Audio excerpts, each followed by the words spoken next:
we come to a resonant set of 13 presentations on shared presence. And I would like to go immediately into an exemplar text. This is from the 21st chapter of the Tao Te Ching. Vast Te's presencing mode is exactly Tao. Thus, to follow Tao is in a presenced active nature is exactly abstruse, exactly elusive. Elusive, oh, abstruse. The inside has forms, abstruse, oh. Inside floating a deep being, oh. Obscure, oh. An inside where spirits are very real. This inside has our trust from ancients to us. Such never departs, witness to all recurring. On what basis can presence know such recurrence? By veracity's own being. This is from my translation of the Tao Te Ching, which we put out originally in 1998 and did a larger 2-volume set with a whole volume on multiple introductions to the Tao Te Ching. We're looking at the way in which a pivot of an ecology of consciousness has its spiral double transform of a cycle of nature. Lao Tzu wrote the Tao Te Ching towards the end of his life. He is said in Chinese lore to have lived 200 years, which meant that he was over 100 years old.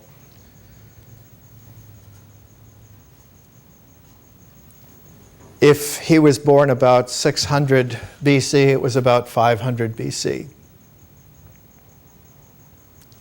Which makes Lao Tzu a contemporary of the historical Buddha and a contemporary of Pythagoras. And those three are a good way for us to initially get a tripod balance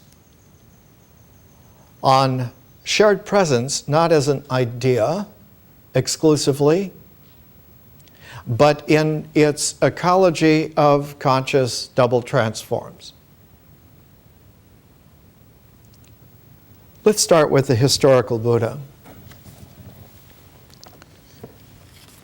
I'm going to use a diagram from a series I did in 1990 on the Majjhima Nikaya, the middle-length sayings of the Buddha. And the Majjhima Nikaya is 151 remembered and then written down sutras of the historical Buddha. I chose 13 in a lightning-like diagonal to highlight how it was that about 500 BC, one could, like in China with Lao Tzu and in the Mediterranean world with Pythagoras, begin to mature a vision that required an open mind. That the natural integral tends by its own cyclic nature to culminate in the mind, and that it is antithetical initially to an open mind. That the closed mind is the tying together of everything in the mind. And in terms of the cycle of nature, in terms of an integral, it is not at all closed, it is completed. The first term of transformation is that it is not completed, that the mind in its completion has closed off a further development. For the historical Buddha, when he was 35, having gone through a very difficult period in his life, went out into the world as a sannyasin seeking enlightenment. The classic remembrance of the idea of the Buddha is that he sat under the Bodhi tree and became enlightened.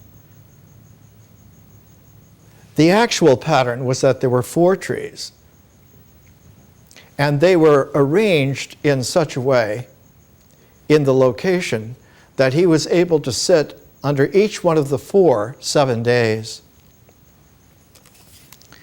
The first one was the Raja tree. The second was the Muchalinda tree. The third was the goatherd's banyan tree. And the 4th tree was the Bodhi tree. So we're looking at a cycle which in its completeness is a lunar cycle of 28 days, portioned out into quarters, so that those quarters make a frame of reference, whose clarity of picture then is the integral of what one is looking at. One gets the idea from the comprehension of the completeness of the frame of reference. In China, the frame includes a 5th focus, which is the center. And that the Taoist frame of reference is not so much to the completeness of the mind, but the completeness of the cycle extending itself not to the 4 corners, not to the square, but once you have a line of 2 quarters, you go to the center, then you come back and you do the last 2, so that you get a Z shape. That gives you a 5-phase cycle, which enlarges the frame of reference to include a center. And the beginning of that particular 5-phase is Tao. In Lao Tzu, Tao has a 0 designation. Te, which is the second, is a designation of oneness, of unity. One can see that the ancient Indian yoga has not only a frame of reference of 4 trees, but a movable center, which is the Buddha, who moves, who is the center, but is a mobile center, who carries the presencing with him wherever he sits. For Lao Tzu, the presencing is the entire ensemble, which includes a return to Tao, so that Tao is the presence. Notice that Tao as a presence has no time designation, has no numerical designation. Later on, this would become the taproot for the development of Zen. Zen was the merging of the Buddhist experience of the historical Buddha and the Taoist experience of Lao Tzu. In Lao Tzu, you had someone like a Chuangzi coming along about 200 years later who expanded the Tao Te Ching to a mystical quality of humanity. That one could not understand the Tao and the Te without taking more into consideration. And in the Chinese tradition, the original more consideration was done by Confucius, Kongfuzi. When he was about 50 years of age, he had an audience, as the ancient Chinese sages would have, with Lao Tzu, who was at that time close to 100. And Confucius came out from the interview proverbially and said, "Who can gauge the dragon?" But his development was that in addition to Tao and Te, there was a center which was really Zhen, was human-heartedness. And that this human-heartedness was then the pivot by which Confucius developed his, not a competing philosophy to Lao Tzu, but some kind of a development which allowed for the discursive refinement of the presence of Tao as it flowed through Te, through unity, into the Zhen, the human-heartedness, which was shareable. And so the quality of ancient Chinese thought was centered on a presence.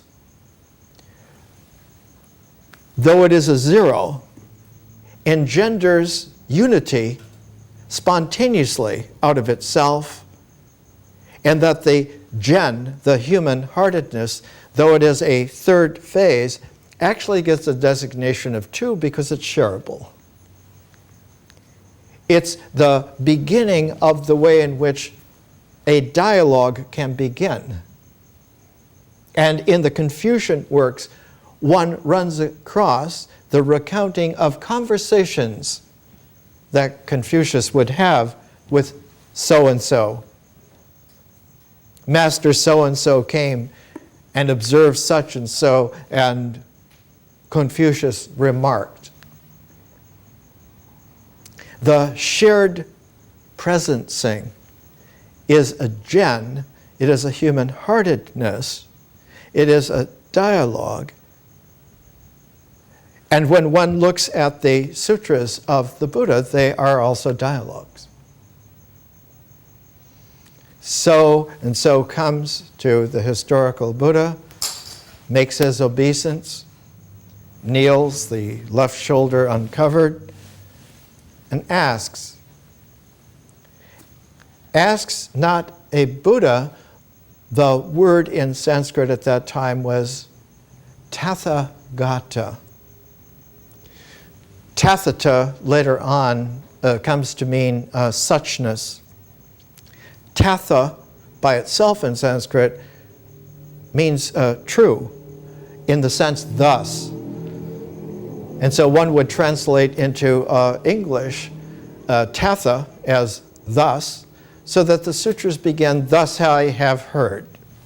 I have heard because I have been in conversation, I have witnessed the dialogue, and the dialogue in its witness is here, and one can have the thusness of it. Gata in Sanskrit means gone. Not gone in the sense that it isn't there, gone in the sense that it has gone elsewhere. And so the Tathagata, the Tathagata, is one whose individuality, whose oneness has gone, leaving pure presence, leaving a pure presence which is shareable outside of the cycle of nature, outside of the constrictions of time, outside of the dimensions of space, so that where one has gone as a Buddha is a higher dimension. And so presencing always is the quality of a higher dimension, whether it's in China or India or in the ancient Mideast world. When we come to Pythagoras, we realize that something radical has happened here. The Buddha has gone to a further dimension. One would say that that further dimension is a field of pure consciousness. Lao Tzu has returned back to a field of Tao, which is pure nature. In a way, the Buddha has gone towards a goneness into the infinity of consciousness as a field, and Lao Tzu has returned back to the zeroness of Tao as a field. Whereas Pythagoras has realized that one can have the movable consciousness like a structured journeying,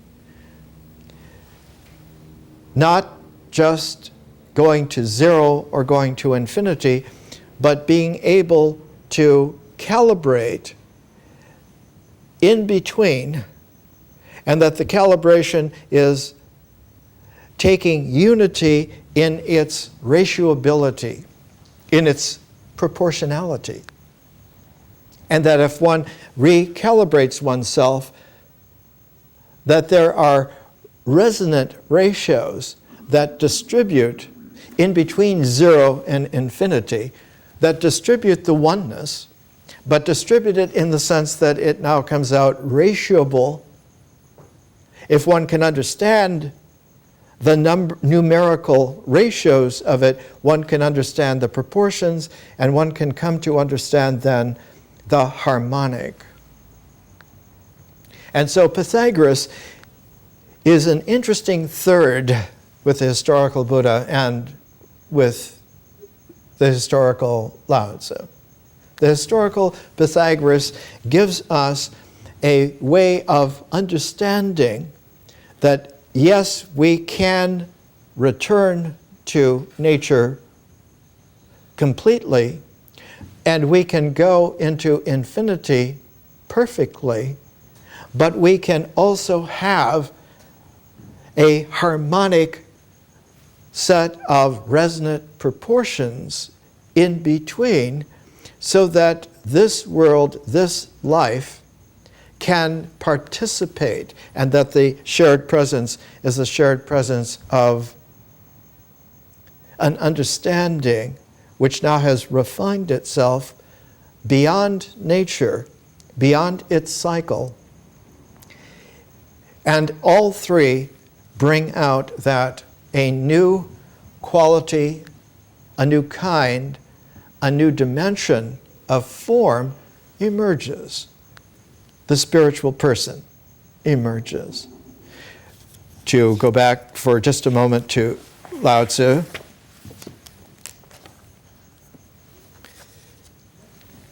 This is chapter 41, Identity and Rightness. Superior listeners hearing of Tao are disciplined, practicing presence. Average listeners hearing of Tao sometimes keep, sometimes lose it. Inferior listeners hearing of Tao in a big way ridicule it. If not ridiculed by them, not really Tao. Therefore, in language, say, bright Tao resembles dark. Advancing Tao resembles returning. Straight Tao resembles the indirect. Superior Te resembles the valley. Most ample te resembles non-sufficiency. Established te resembles the non-finished. The very simple resembles the dumb. The biggest perfection has no shame. The biggest square has no corner. The biggest container has no completion. The biggest sound has no modulation. The biggest form has no shape. Great Tao, empty of name, exact Tao begins completion. The Pythagorean emphasis was an amalgam of a great swath of cultural experience. Pythagoras' father, Menesarchus, was a Phoenician. He was from Tyre. He ran a great shipping industry because his ancestors had done shipping. Pythagoras got his name because Menesarchus had married a Greek priestess. And they had their marriage and their honeymoon at Delphi. And so Pythagoras was named after the Pythian Apollo oracle at Delphi. His home became Samos, a little island off what is the coast of Turkey today, Ionia in ancient Greece. But when Pythagoras was a young man, about 20 years of age, he was sent to Phoenicia, to Tyre, to further his education, get to know his background. And the background was such that ancient Phoenicia, by that time, had been civilized for several thousand years. And the original styling of that civilization had come from Mesopotamia. Mesopotamia means the land of the two rivers, the Euphrates and the Tigris, Iraq today. But not the Iraq of the earliest civilization, the Sumerians, but the refinement of the Sumerians into a transformational wine opposed to water, the Akkadian civilization of Sargon of Akkad at about 2400 BC. 2300 BC, his daughter Enneduanna was the first author in the world whom we know about and have her works. She wrote the Inanna epics. She wrote especially the 42 temple hymns, making a matrix that took all of the 42 temple sites throughout Mesopotamia and bringing them together like pearls into a necklace of a cycle, an ecology of spiritual hymns that allowed a template to be placed so that Sargon's great trade routes that went from the Indus River in India to the Mediterranean island of Cyprus and further all the way to Crete by contacts, up into Anatolia and down into Egypt. Sargon is contemporaneous. His daughter's first use of a written language that could be literate, not just a chronicle language, not just a business language. Those kinds of written languages are more related to numeracy than literacy. But the first great literate author, and Sargon and his daughter are contemporaneous with the first writing of hieroglyphs, the pyramid texts in Egypt. There were pyramids before, they did not have hieroglyphs written. The first pyramid with writing was King Pharaoh Unas, most recently pronounced Wenis, W-E-N-I-S. And the pyramid texts and Enneduanna's writings are the earliest use that we have of a literate written language, about 2300 BC. Her works were used as textbook literature for more than 1,000 years of training scribes to become literate, and it was a peculiar technique when it first came out, because one had to wean oneself away from referentiality in the world to things. That these sounds are not just because one can point at something. There are sounds which also include the motion of relationality between things. And then there is a curious refinement that comes when one learns to look through the symbols and to begin to get the vision. And to get the vision, symbols must become transparent. And the first beginnings of transparency were indeed magical to all those few, and it was limited always to extreme few in any kind of the early civilizations. It wasn't until the time of Lao Tzu and Pythagoras and the historical Buddha that one saw the opening to a larger population, not huge in terms of percentage, but quite numerous in terms of numbers of people. In between, there was a watershed where alphabets were introduced into written language, and the first alphabets came from the earliest of Phoenicians. This was about 1800 BC, 2000 BC.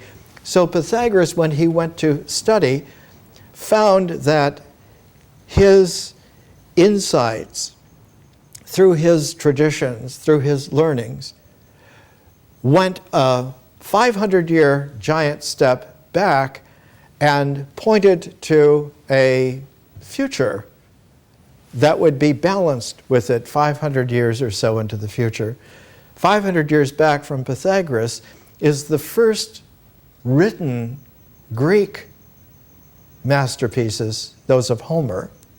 And it's the first time that one finds the Old Hebrew, because Greek and Hebrew are both cognate languages that come out of the ancient Phoenician.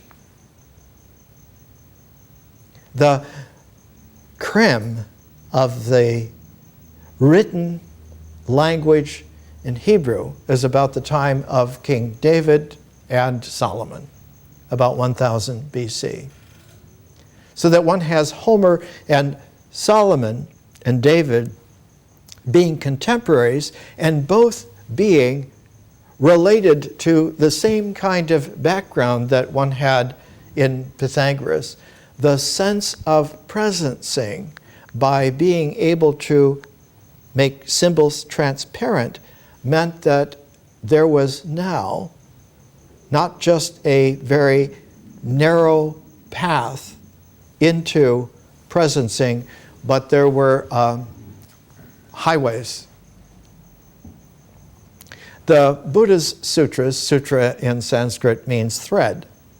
One must follow the thread, and the characteristic of the Buddhist sutras is that the repetition is so enormous that even in the best scholarly translations, one finds ellipses with the admonition that it says the same thing all over again. And each time that there is one step further, everything is said again, so that this one step is brought into consonance with what you are repeating. And as you do so, you teach yourself to hear visionarily. You develop ears to hear.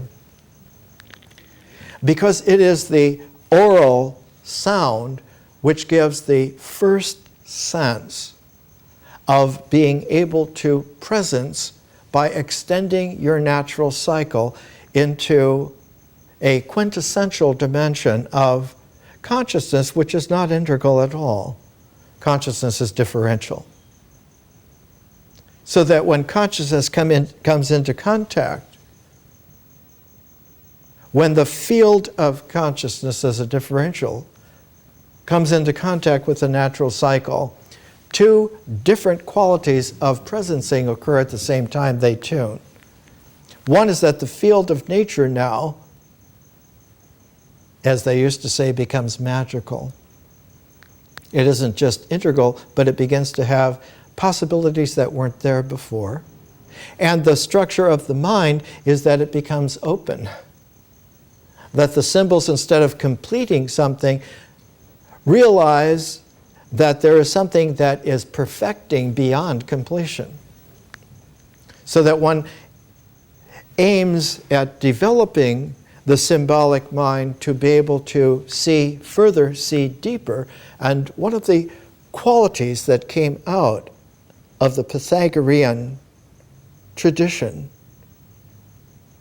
of being able to proportion and to ratio was that if you proportion a dialogue in terms of the effect of consciousness as a differential coming into quintessential fifth dimension, fifth essence transform, not only does nature become possible for something new, fertile for creativity, but the mind in its openness is now fertile to be able to, for the first time, have a different sense, a presencing sense of person that is like a sixth dimension, two orders beyond the individuality of the mind, three orders beyond the character of the experiencer, four whole orders beyond the ritual comportment of things and their actions. And when the spiritual person comes into play as a differential, further six-dimensional pivot, what falls out of the attention, what falls out of the regard is the hook that circumstance, that ritual had on you, and you lose the karma. So that the spiritual person now has an ability to step out of the karma, to step away from the referential need to have identification, checking back on things, checking back on actions. And that this frees one up so that experience now flows freely through its presencing blooming continuity, and that blooming continuity is able to understand that if you learn to make all of your symbols transparent, they will perform in such a way as like an energy, like a light of lights, a lumen de lumen instead of a natural light, lumen de natura. The alchemical phrase is quite accurate. The light of lights diffracts through a prismatic spiritual person and produces a kaleidoscopic spectrum. Now one can proportion, one can ratio, one can fraction light into enlightenment. Instead of there just being a rainbow of 7 colors, there now is a spectrum of many colors. One now can have the gift of a coat of many colors, which Joseph in Genesis received from his father Jacob, because he was the first one, the one who learned to see the way that Jacob had learned to see, the way that his father Isaac had learned to see, the way that his grandfather Abraham had learned to see, that there is a particular knack by which one can learn how to bring the experience of images and feelings and speaking the character of one's mythic horizon all the way through the open mind into free play with conscious vision, into the prismatic spirit of the person, into the kaleidoscopic play of history. And now one begins to have a sophisticated civilization. One learns the art of person making. One learns the art of spiritual creativity. One becomes an artist and balances pragmatism with prismatics, and eventually takes the pragmatic basis of experience and makes it into an equilibrium which sharpens the quality of presence. So that presencing now, in the 42nd chapter of Lao Tzu's Tao Te Ching, Tao transformations. Tao produces unity. Unity produces polarity. Polarity produces trinity. Trinity produces the 10,000 things. The 10,000 things bear yin to embrace yang. Zhen, even if detested, is exactly orphaned, widowed, a hermit. Kings and nobles thereby exact it for their honorific. So sometimes you lose itself and gain. Sometimes you gain itself and so lose. Zhen is a presence, even taught. I also teach this presencing. The strong and aggressive ones resonate only death. Transcendence thus conveys Te, founded learning. Let's take a break.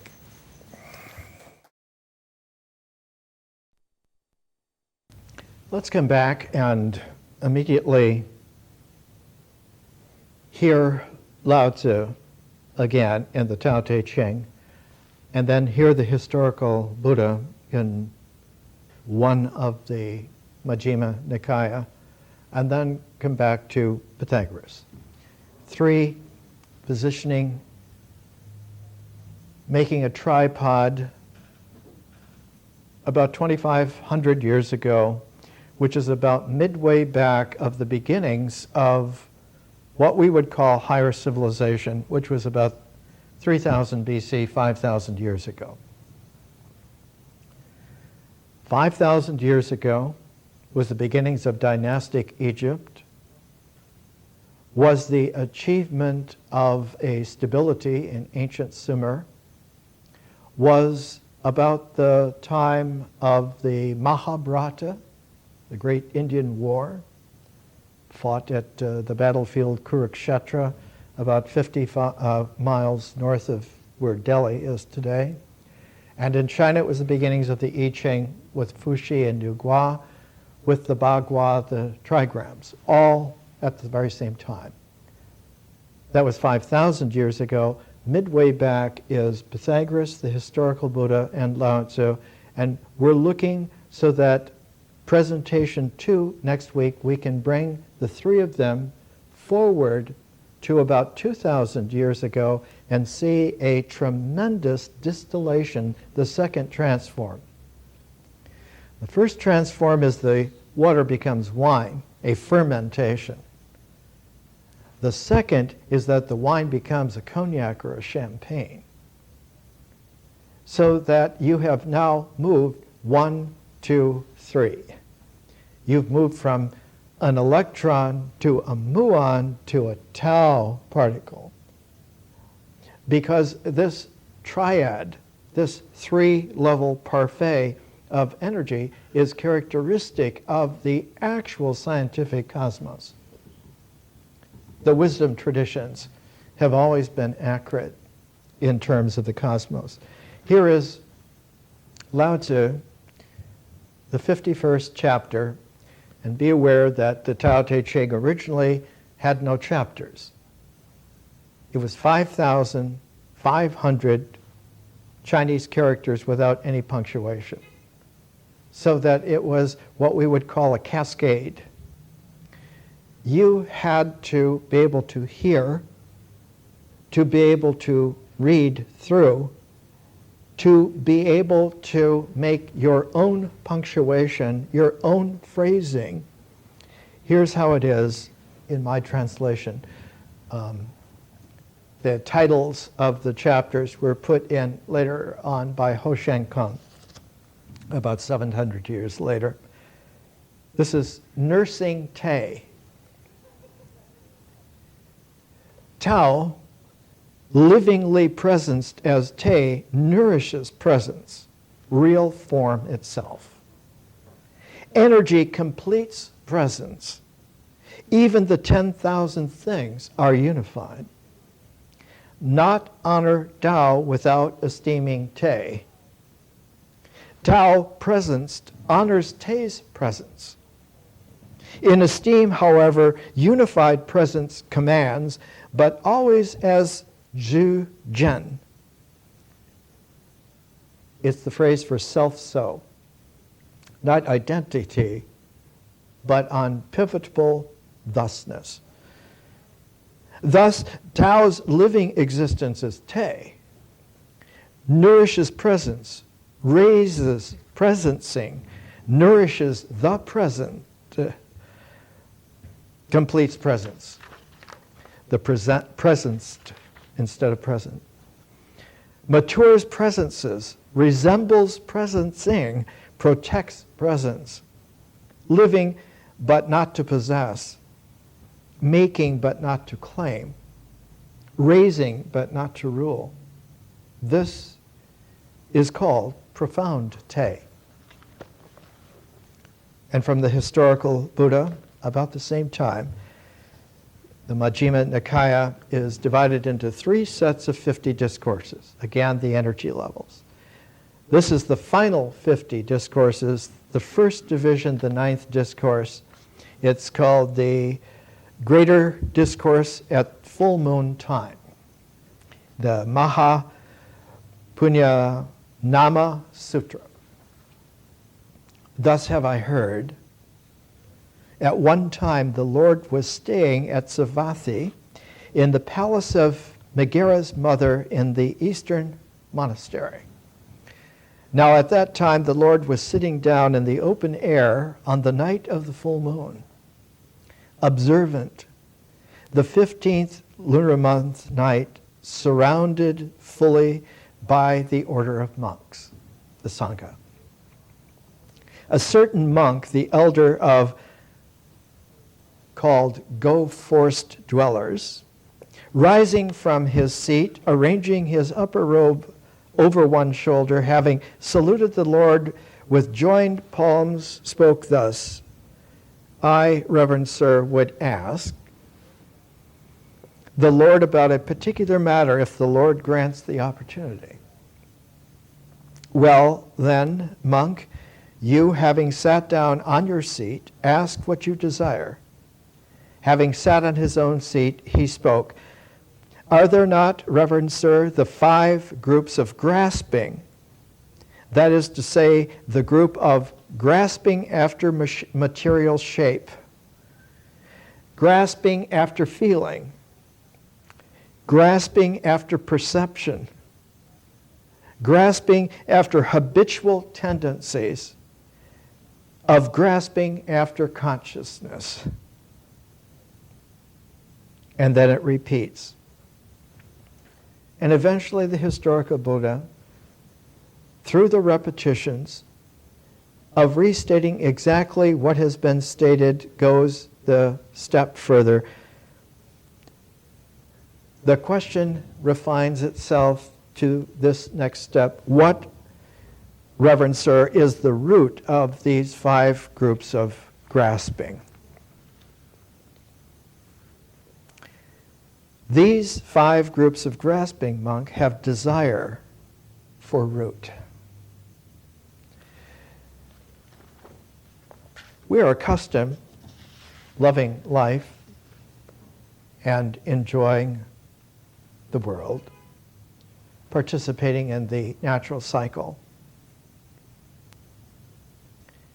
Grasping is not a part of living in the sense that it is used here.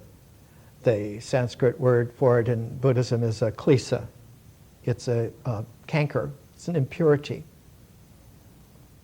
Because one takes the habit of being able to hold and projects it out so that one grasps rather than one is able to interface. Instead of something becoming a tool, it becomes a weapon. Instead of it being a part of the livingness, it becomes saved for power.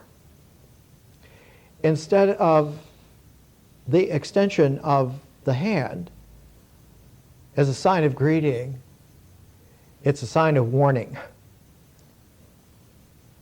And the greeting, if you put the mudra with the middle finger slightly forward, is teaching. Greeting as a fearlessness between us, giving freely, the Sanskrit term is dana, gifting teaching, that teaching is a gifting, that learning is a sharing, that the consonants, the greatest grandchild that Pythagoras had through one of his original disciples, like a daughter, her name was Diotima, and her favorite disciple was Socrates. You can read about it in Plato's Symposium, where he discusses how he learned about that love is a spirit, a shared spirit from Diotima, who learned it from Pythagoras. And Socrates' favorite student, of course, was Plato. And Plato has Socrates many times in the dialogue saying, if we are not companions together, we cannot learn anything. Because the consonants of the steps by which our dialoguing together arrives at truth, aletheia in Greek. The aletheia is not a conclusion, but is a convergence that the two or more of us together reach together in our sharedness. And that when we reach it, there is a moment, the aha, the eureka moment, that we share the exclamatory actualization that we together have arrived. The Greek mudra for that was that you grasped it not through desire to have it, but that all of you together got it. It was a shared getting, and that there is no power in that. There is instead the distribution that the method works when shared. Would not work at all unless all shared it. So that everyone in the participatory community arrives at it together, or no one arrives at it. The partiality of it is due to someone having grasped it rather than got it. One of the most refined of all of the 20th century movements of wisdom was the great inheritor of Mahatma Gandhi, Vinoba Bhave. Gandhi's archetypal engagement was satyagraha.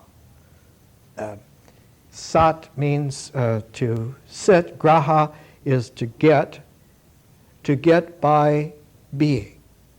So that truth getting was satyagraha, which was shareable.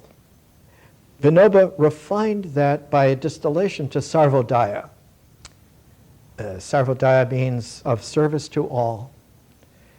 And a sarvodaya village is that no decision that affects the village is undertaken unless the entire village agrees together to it.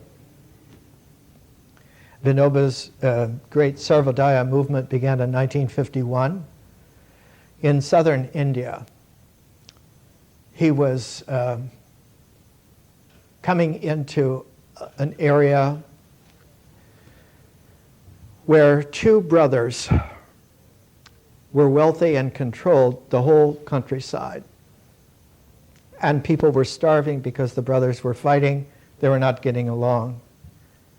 And so Vinoba found there was a technique that he could employ, a satyagraha that opened up and blossomed further into a sarvodaya.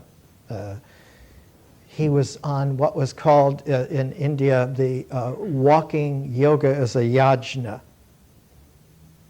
It comes from the original writer of the first Upanishad, the Brihad Aranyaka Upanishad.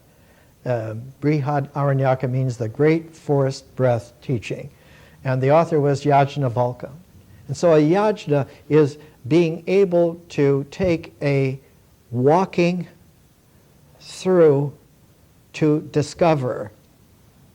Most of Gandhi's great satyagraha movements were presaged by a walking with his staff when he got older.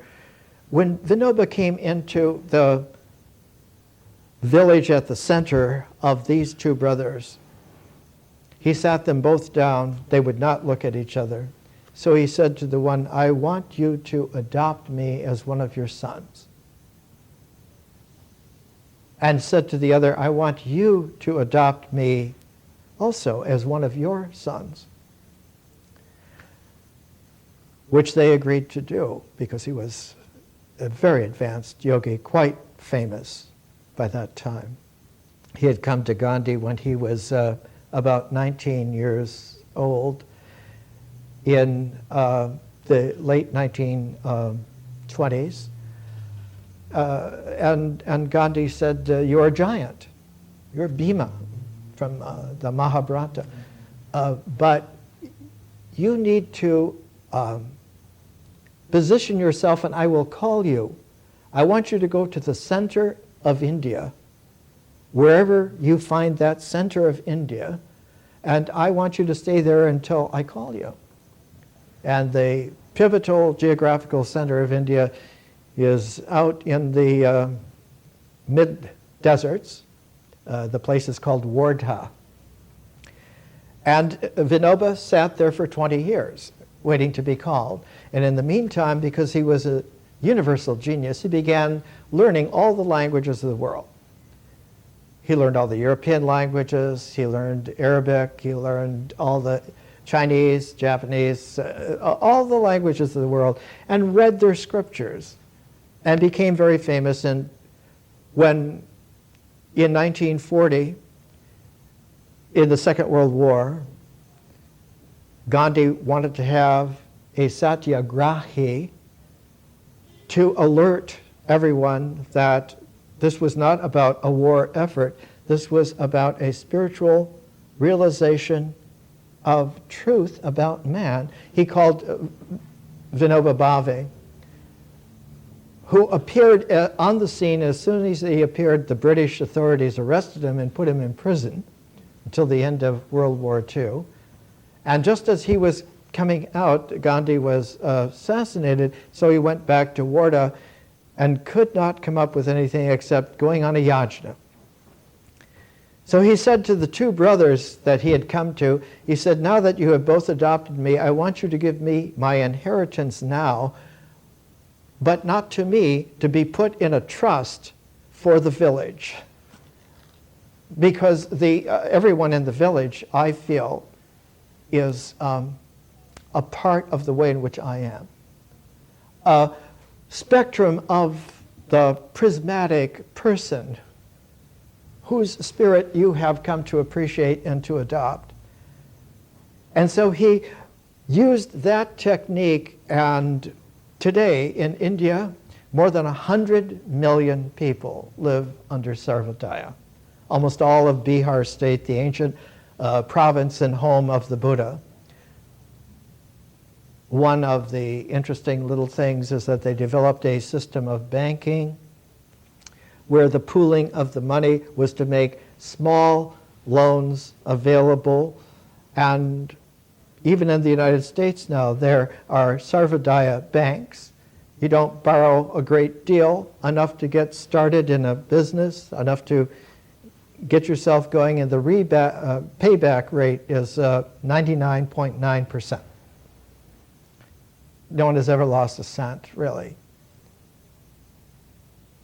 It isn't just to become companions together so that we reach the aletheia, but that we together go through the steps, the stages, the phases, because they are limited. They're not infinite. In fact, there are very few. That cycle in nature are 4 phases, and the ecology of consciousness are 4 phases as well. And they fit together to make an 8. And that 8, when they're together, hum. And that humming in that complementarity is a supernatural, refined, transformed, fermented, distilled, conscious nature, so that the complementarity of it is a 9-dimensional wholeness. If one goes back to ancient Egypt, the Heliopolis, 8 gods, 4 pairs, making 8, had a 9th who was not seeable, but was realizable. Atum. You had the beginnings of the way in which Shu and Tefnut and Nut and Geb and Isis and Osiris and Nephthys and Set, when the 8 were together, when the ogdode, when the octave was a chord that could be struck, one heard the harmonic. The harmonic is not only greater than, it is the further resonance in a dimension of the wholeness. Not just the completeness of the cycle, and not just the ecology of the refinement, but that brought together, one now had the ability to have another tuning that comes into play, because the 9th, the ancient Hermetic phrase was the 8th reveals the 9th, but when it reveals the 9th, one hears in the silence of the Aeneid a choir from beyond singing praises to God. And those praises to God do not record on the ear. They do not record in consciousness. They record in eternity. So that God has praises in eternity. And one of the ways in which recent mathematics and physics has come to characterize it as a 10-dimensional hyperspace is a form which has a peculiar quality to it. It brings all of the possibilities of disparate completeness or ecologies of wholeness together in such a way that there is now an 11-dimensional superstring application that does not record at all, and thus is a 0 dimension. So that the 11th dimension, process becomes a zero-dimension field of nature, able to give immediate, spontaneous, creative, fertile birth to unities and their ratio abilities. And so there is a way of understanding by this time in the 21st century that there is something like a symbiosis. The Symbiotic Planet by Lynn Margulies. She's now in her early 70s at Amherst University. She was at Boston University for many, many years. She was the first wife of Carl Sagan. She's written many books with one of her sons, Dorian Sagan.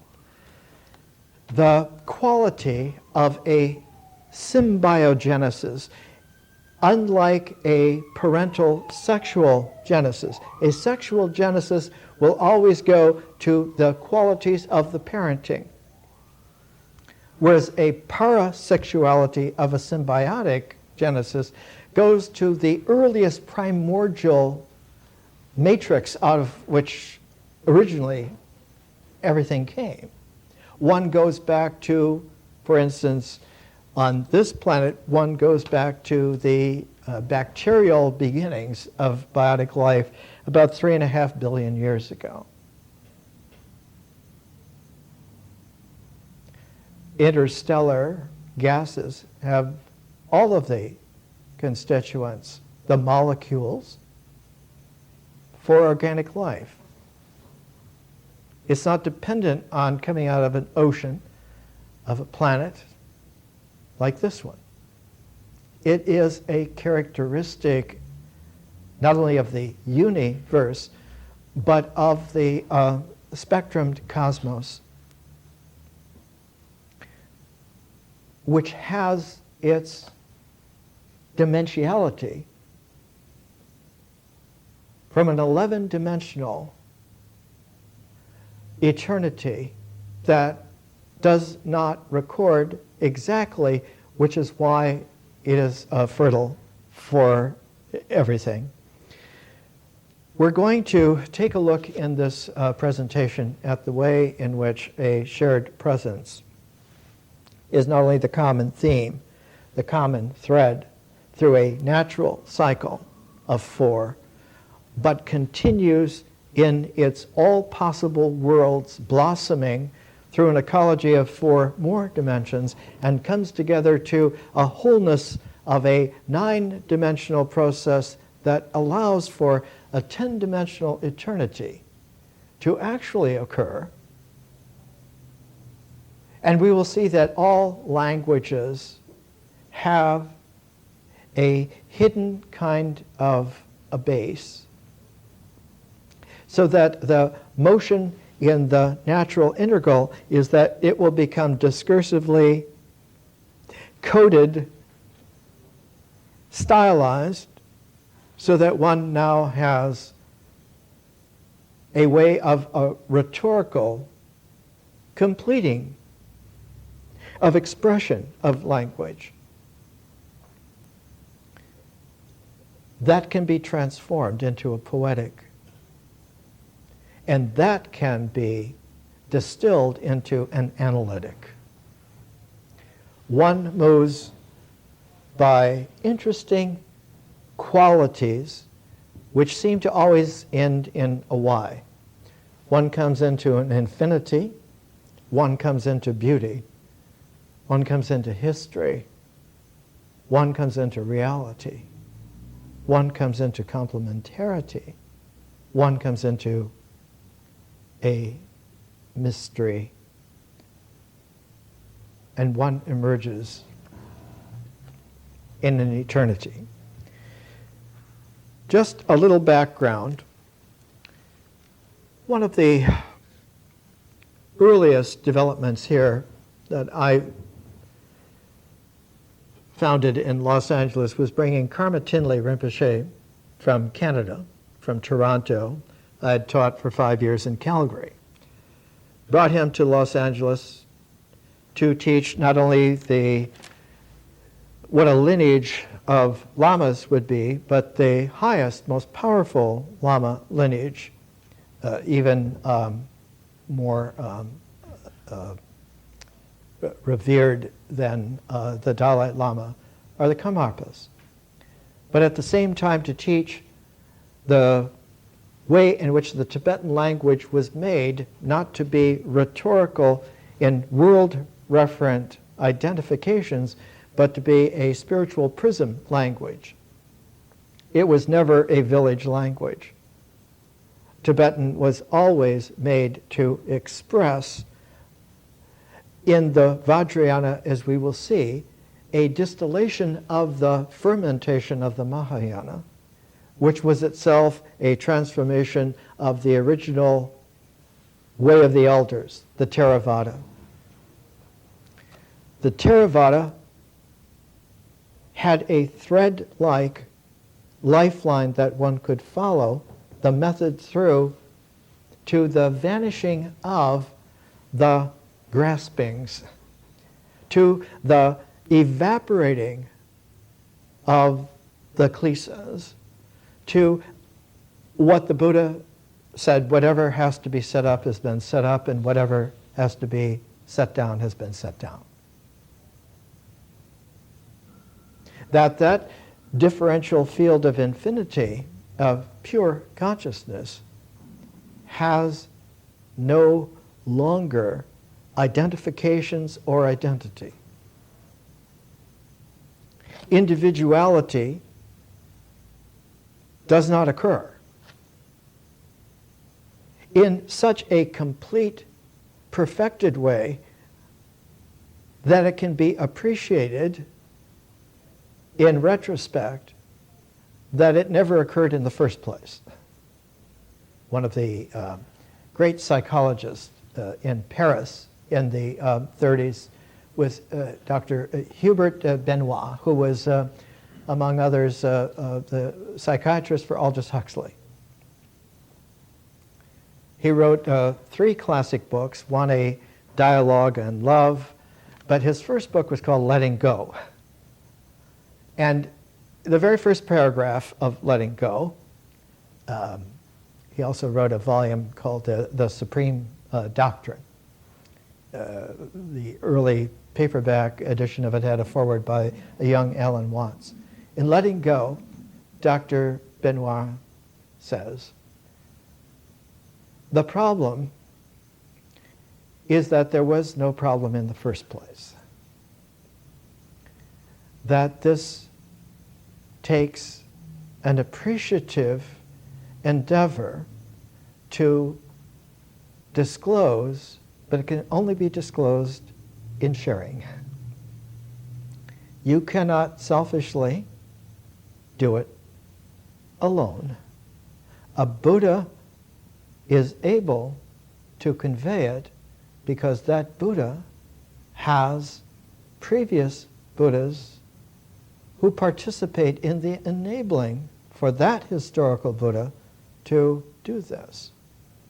The original Buddha Dipankara was not limited to this star system. And in fact, if you go into the Mahavastu, this is the great translation by J.J. Jones, the keeper of the Department of Printed Books, National Library of Wales, translated from the Buddhist Sanskrit.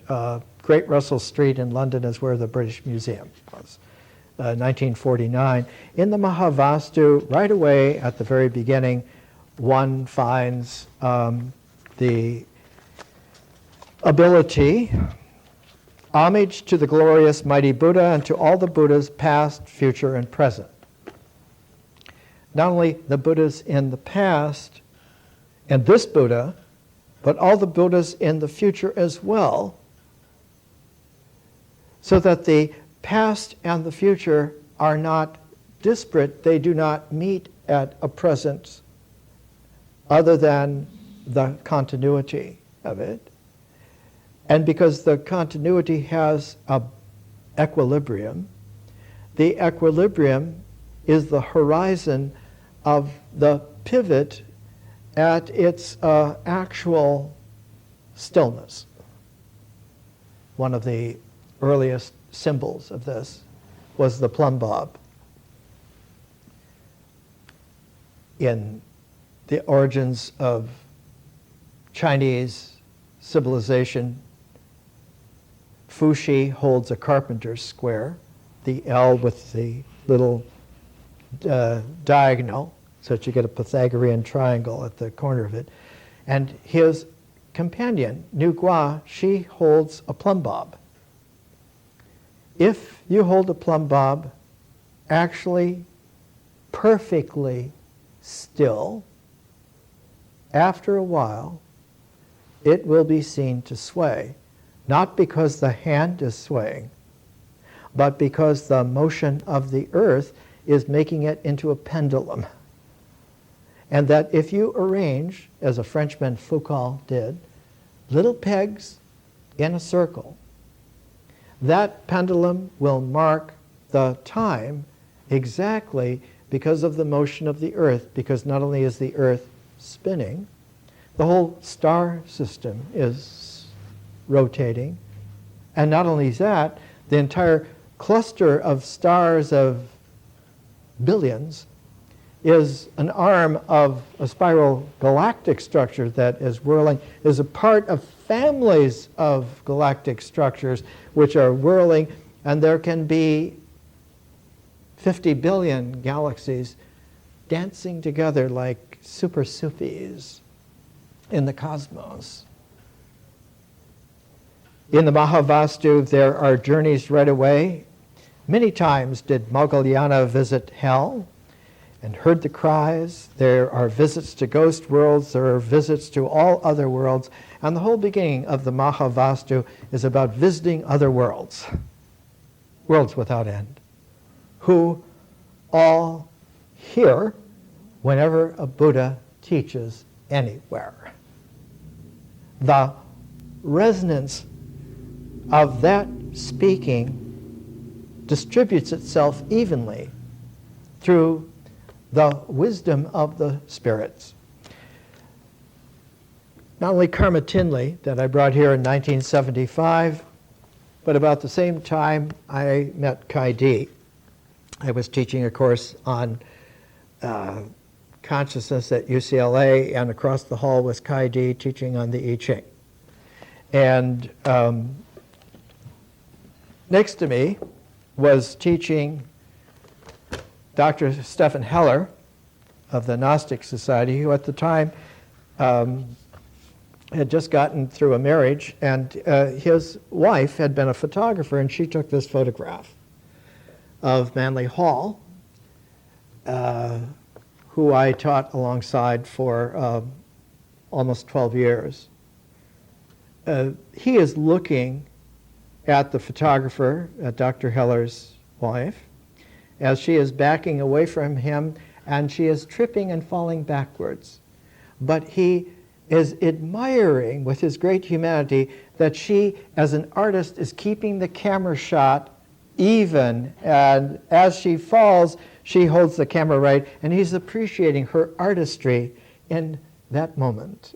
He was that kind of a man. His photograph he wanted to give to me was this one in his office before the great Tiantai. Tiantai, as we will see, is the heavenly perfection, and it